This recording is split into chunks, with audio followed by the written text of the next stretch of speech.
about doing snow effects or? Oh gosh, yeah. If you Yeah. want to, I had a great pain in the bum. It's all here if needed. So Oh, yeah. Hello. people Oh, coming. Oh, hello. hello, we're live. People coming in on that might have wondered what we were just talking about. Yeah. We were talking about snow. Hi, Steve. Hi, Gary. Hello. Oh, I was We just were proving I talking about- can read. What were you reading just there? Oh, we'll come back to that in a moment. My new book. We want to get there and have a go. So Gary and I were just talking about snow, and yes. the reason for that, of course, is we've been playing about with some snow effects on our new ruined city. You can see Bear with that. while I take my ears out and I'll get my options. Hello, Adam. Ugh. Adam, if anyone's not seen it, Adam's got a really nice little article in WI this month. Oh yes, talking thank you, talking Adam. about wallpapers and papers and things, and going Wallpapers? back to going Where'd back you to get that idea? the doll's house days. Yeah. That's him. Yeah. So yes, we were talking So- snow. Now, Yeah. what's Gary been up to there? What's he got?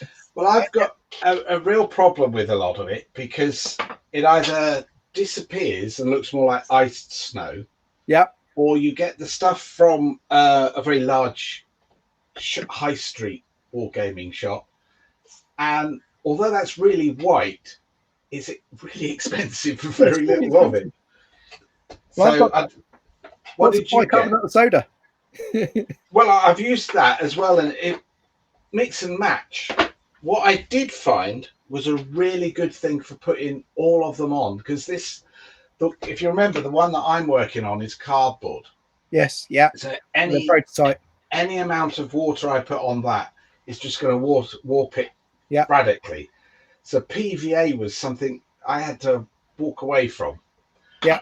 And wandered into, an art shop, as I do, and came up with this. I think somebody needs to oil the seat as well. Yeah. What me? Yeah. Creaking away there, Gary. Oh, Is that your back? It's that, or it's his knee. it's that as well, yeah. Yeah.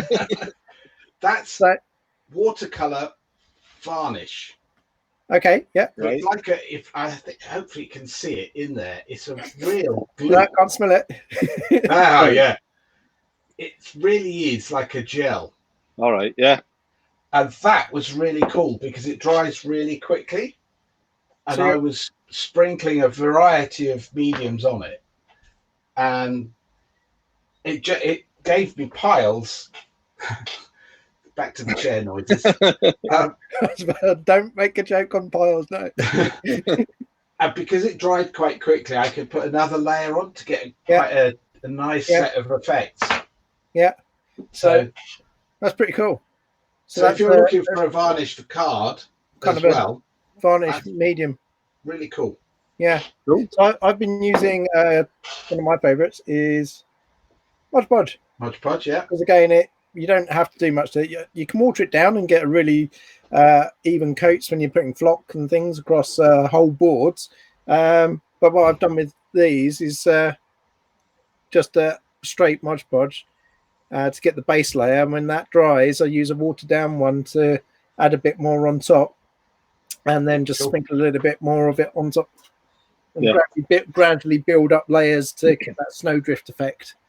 See, I think the one thing that I found is that although I've used snow and stuff before, you always go back to stuff in hope that what failed last time will work this time. Well, sometimes it might. I found this stuff. I can't really tilt it much all over my keyboard. It's like a paper mache powder you can buy. Yeah. All right. Yeah. Yeah. Forget it. Powder paint. I have a big tub of white powder paint I bought. I thought that'll give me white. Just didn't want to mix with anything. It was the most antisocial white powder paint I've ever had, and lost water. So, and then I came back to. I bought some weird stuff at Arcane. It's a different kind of, but it went like the ice. You know, when snow melts, it gets that translucence. So you get a slushy look. Yeah, that's what I used as a base with that varnish. Yeah. And then I went to the good old flock style to give the really highlight fresh snow look. That's sort of 50 little piles of puffy snow. I can confirm when it comes to doing it with MDF and cardboard, the old flock stuff is the best. Yeah, it comes together really well. Of course, we were talking about this because we've got Ruin City number 2 coming. Yeah. Chapter 2. Chapter 2. So chapter 2, I've been working on. I'm just going to take mine apart here. It's all freshly painted, so it's all sticking together. So chapter 2, I'm just not being too judicious with the snow, but it comes with lots of little extras here. The shutters and doors, some of which are broken, and you can scatter them across the bases. But more importantly, I think, is the way these two just slot together. I hate these guys. So you can actually form your different levels. Oh, that's clever. It's so pretty good. It goes 2, 3, 4 high as well before it doesn't do that. Cool. And of course, we've got ladders and things which you can span across. Going back to the snow, Mike Blair, he's just suggested white textured paint, for walls, like type stuff. Yeah. So that's a cool idea. We've got the old spiral staircase, and you can start going up the levels. Turn it around and let us see the spiral. Oh, which side is it? There you go. Yeah.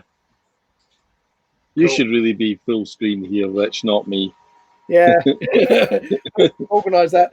But this is going to be shown off a lot more this weekend in the newsletter, as we're going to release it, I believe.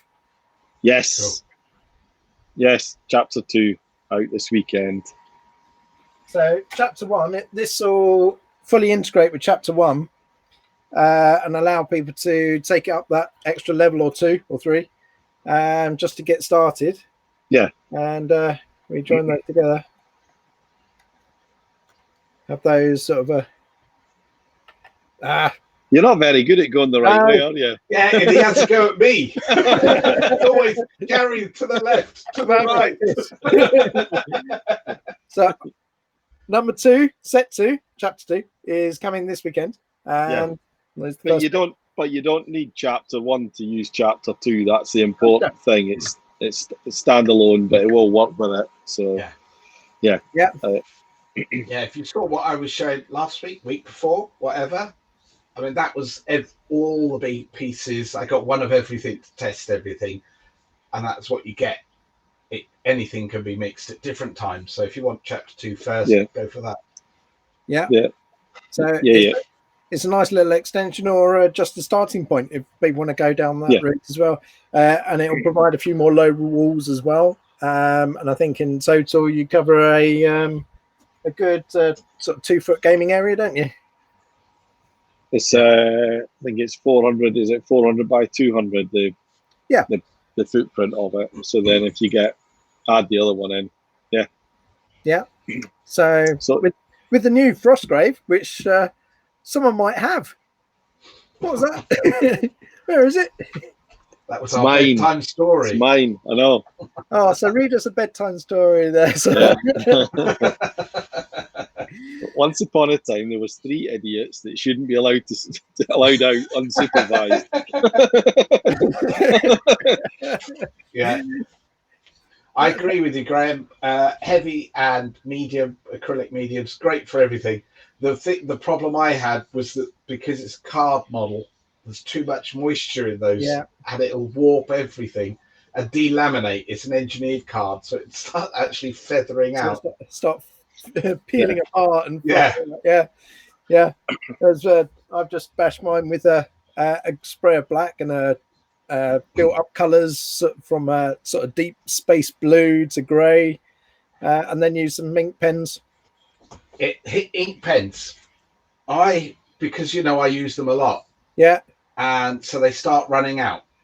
and you go and buy another one. I did a quick check. Ecoline, the ones I've used in the book, yeah, they actually do refill tubs. They do refills, don't they? They do. So I went and bought some of those this week. And also, I have found one ear out.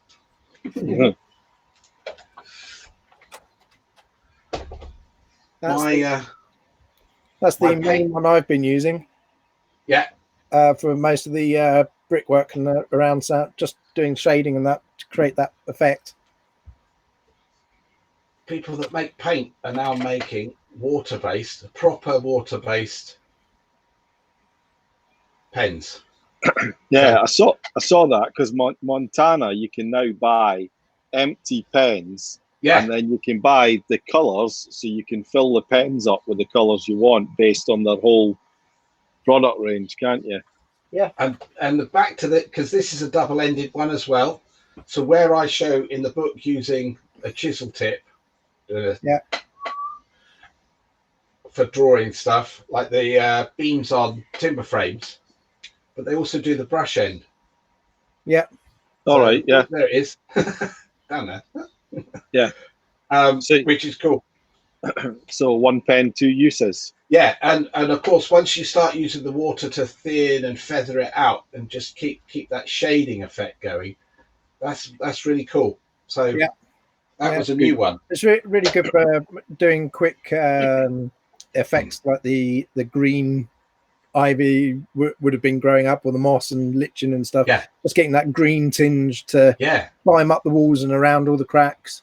Now, as everybody knows, I don't use an airbrush, but they are also, the refills are usable in an airbrush, but because they're water-based, doesn't mean you have to keep cleaning things, which is my problem with airbrushes. I hate them. They take far too long to clean. Sorry, Michael's just asking. He's just commented that the code was for the Frozen City is Frozen City, the Ruined City is FG, and we're just pointing out it's fantasy gaming. You can use it for whatever you want. Yeah. So, should you play Earthmark or many other large-scale games, or Lords of Erewhon or anything like that? Or not even war games, skirmish games. We started our D&D campaign, didn't we? We did. Yes. So and the first game of D&D for a couple of people for a long time. It was, and I haven't been a dungeon master for so long. Just remembering all the rules and taking us for an adventure into the dwarven mines and meeting a couple of interesting characters along the way. And so we've started to pull things apart and see how we can use them for that. That's not pulling my campaign apart. That's pulling the ruins apart. So we can see if we can put them together again for the next part of the adventure. Yeah. So they're going to be quite good for that, I think. Very good. Well, I as you know, with the train tiles, I quite like the idea of people starting at one end of the table with a few and just keep and the adventure moving forward by just reusing tiles. So you've got a massive table. A bit of a dungeon crawler going on with it. Yeah. Yeah, and I think with some of the bits we've got to come, that'll things like that will become very, very possible. Yes, like it was even considered. Who'd have thought of going down underneath into the sewers or climbing into the heights of the towers? No. And I believe you put a little video out as well, Gary. Right? Oh yeah, I did. Yeah. I thought you were going to do it last weekend at the same time, so I put it out, and I think it sort of didn't happen. But yeah, have a butch at the March Attack. Got quite a few bits in that as well, hasn't it? So, Mike, if people spot it, they'll be able to get an idea of what's to come. It's got everything bar Chapter 1 Gatehouse, I think. Yes, because it's got the drawbridge version, hasn't it? Yeah. Sorry, I've got another computer here, folks. So Yeah, No.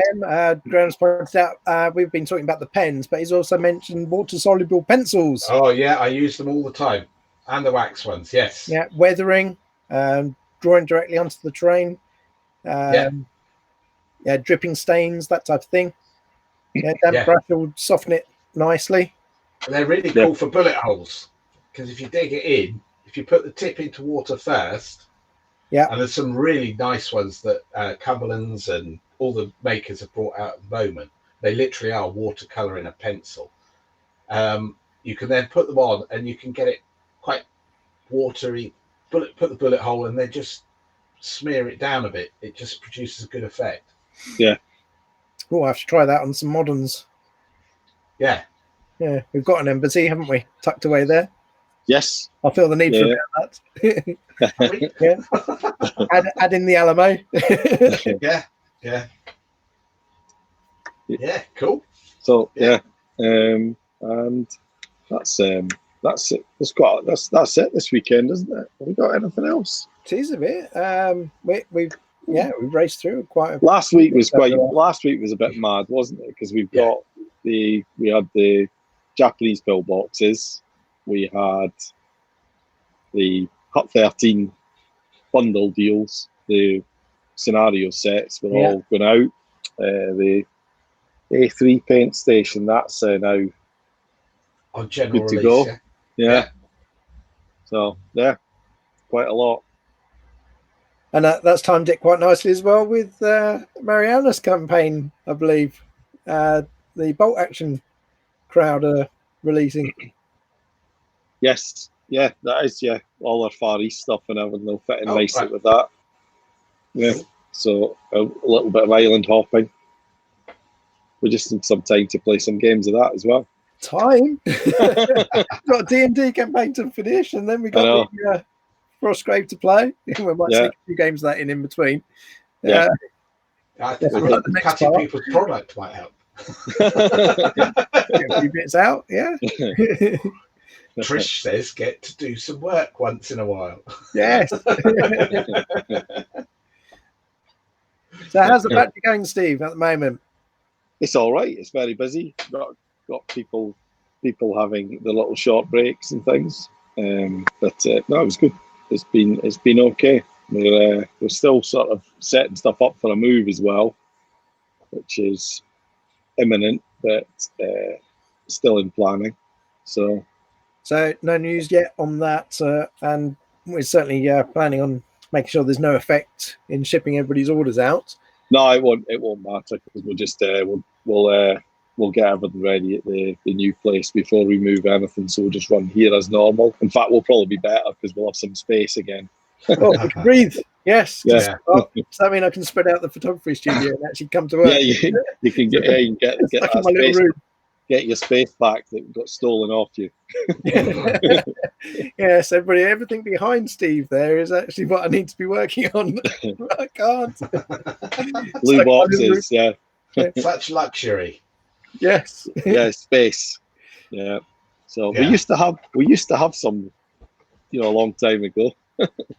But we've got a big thank you to everybody, of course, for supporting us whilst the big C is out there at the moment. Yeah, but no, things are slowly returning to normal, and one day soon we'll all be in at the same time. Indeed, yes. Yeah. Which means I can actually get on and finish some of the stuff that's lying around in my room. So we've got Ruined City number 2, chapter 2, and we'll show that off this weekend, and then it'll be on to chapter 3. So have you got any bits there, Steve? I'll have to go and I'll disappear off into the distance and then come back and then try and remember what was in it, because you lot were all playing with it the other day and have moved everything around. It's all moved around. He's going to go and find the tower next. Yeah, that's part of it. Yes, the top end. I've got a load of bits here, but they mixed up the chapters, so I have no idea what goes in what. Yeah. Right, what's he got? What's he managed to find? A tower. The tower. Awesome. And this is one of the elements that So this one's quite clever. So we can go like that. It's got a floor in there, but if you take that off, you could just have a little low one. Low watchtower. Yeah, little low corner tower. So you could just have one bigger tower and then just have a couple of smaller ones. And it could just be a sort of a little guardhouse or something, or maybe I'm just. presuming where once it's all people are introduced to how it works by the chapters. I'm presuming you can dip in and dip out of all the components. Yeah. Yes. Yeah. The idea will be that the chapters are just going to be a really easy way for people to get a bit of everything but have a nice little set that works with everything else and on its own. But then if there is a particular layout you have in mind, or you want it to fit in with something that you've already got or you've got planned, you'll be able to just pick and mix on them as well. So everything will be available. As if you just want to buy a couple of these and do something strange with them, you will be able to. Excellent. And it's a total mix and match. So I think there's 30 plus things, Gary, would you say?